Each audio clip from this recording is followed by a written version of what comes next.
So Tom, you just announced your squad out in Wales, where we play Gibraltar, Wales and Hungary in the qualifiers. What shape are we heading into those games?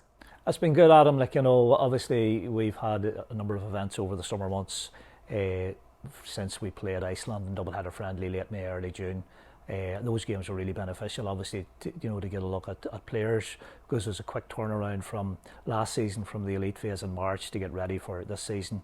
And we had a camp in England there the beginning of August, and we had over 30 players in the camp, so it was a great opportunity with home-based events as well. So we've got to see a lot of players. We've got around a lot of games between my own staff, myself, our scouts in Ireland here, and the scouts in England. So we've got to see a lot of players, and it's been a difficult task putting a squad together, because there are some players, will be very disappointed not in the squad, and that is a difficult process, yeah. Tom, you mentioned there it's a quick turnaround. Is it an advantage having players who featured in the last qualifying campaign still eligible for this qualifying campaign? Without a doubt, Adam. The lads have gained great experience, and especially from the elite phase, the games against England and Portugal, they've taken a lot from that, and they've kicked on in their careers as well. So it's a great experience, and it'll stand the boys well. Looking at the opposition, Gibraltar is the first game, followed by Wales, who are the hosts, and then Hungary. What can we expect from these countries, these nations? What style of play, perhaps? Well, Gibraltar's first up for us, and they've put a lot of preparation in.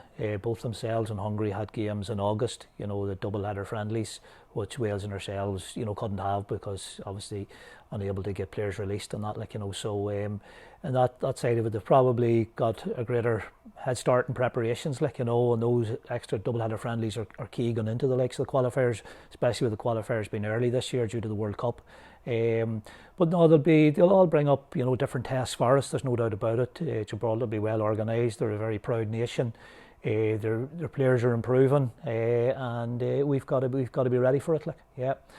Hungary's a strong nation, and it's proven that with their senior international team. There's a lot of work gone into the development of players and clubs and the association in Hungary as well. So we know there'll be a difficult task, and our lads have played Hungary last year at under 18 level, and the boys done well against Hungary. Then obviously you've got Wales, and Wales are in the crest of a wave. The senior team's gone to the World Cup. The nation's on a high. They're producing fantastic players on a regular basis.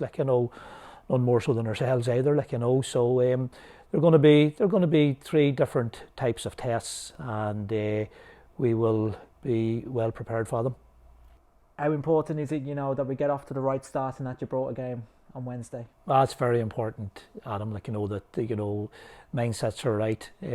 Fellas are positive. The competition for places. We get our work done on the training ground, and players are well prepared for it. And the good thing from our own point of view is, especially the Iceland games and the training camp we had as well. We've worked on some different formations as well, which is good flexibility to have within the squad, and you take that into mind as well when you're selecting the squad and the players, the flexibility within it, and so I'd be happy from that point. Yeah.